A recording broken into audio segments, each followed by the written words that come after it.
Welcome to Alpine Daily for a Friday. Today's devotional is called A Word for the Foolish, and it comes from Titus chapter 3, verses 9 through 11. Last week we looked at Titus 3 on a Friday, and we're doing that again today. I didn't intend for it, just kind of worked out that way. In Titus 3, 9 through 11, the Apostle Paul says some pretty strong words. He's writing to a church that was pastored by a young man named Titus, who was a man that Paul mentored. And this is what he says in verse 9, "But avoid foolish controversies and genealogies and arguments and quarrels about the law, because these are unprofitable and useless." Now you read that, you might think, what in the world is he talking about? Controversies, genealogies, arguments. And what was going on in this church is that people were arguing about theological controversies. They were looking at what we would call minor issues, unimportant issues, and they were really fighting at each other about them. And it was causing all sorts of disunity in the church, and it was disrupting relationships, and it was hurting ministry. And so Paul says, quit this. It's foolish because these are unprofitable and they are useless.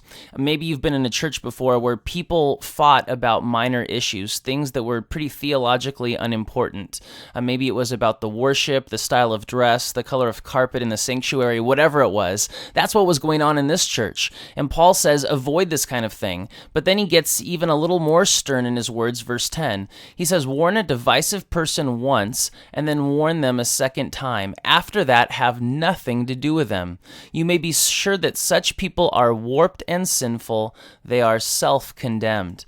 Now, this is a pretty amazing language because as you read the New Testament, as you read the Apostle Paul over and over again, he writes about how we should restore people who fall into sin, restore people who do wrong, how we should forgive them and love them and bring them back into the church. And his attitude is slightly different here. He says, if someone's divisive, if they're stirring up all sorts of trouble in the church, warn them once, warn them twice. After that, don't associate with them anymore. And he says that these kind of people are condemned, they're sinful, and they're warped.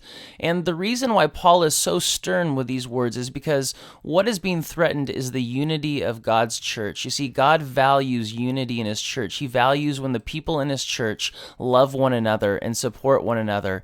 And so for Paul, it was very simple to restore brothers and sisters in Christ who had fallen into sin. But people who were just stirring up useless and needless strife in the church, Paul had no time for. And so as he says here, he would warn them once, he would warn them twice, and then he would say, that's it, you're done. We're done hearing from you. Because those who bring disunity threaten the church. Hope maybe you've been in a church before that was torn apart because of disunity, and you know how destructive that can be. Sadly, I've seen that in my own life in churches that I've been a part of. And so as Christians, as you read this verse about genealogies and stuff, you wonder, how does this apply to me?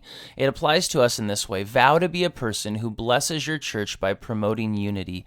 Be a person who seeks the good of everyone, who doesn't try and just pass your own agenda, but supports the common good of the mission of the church.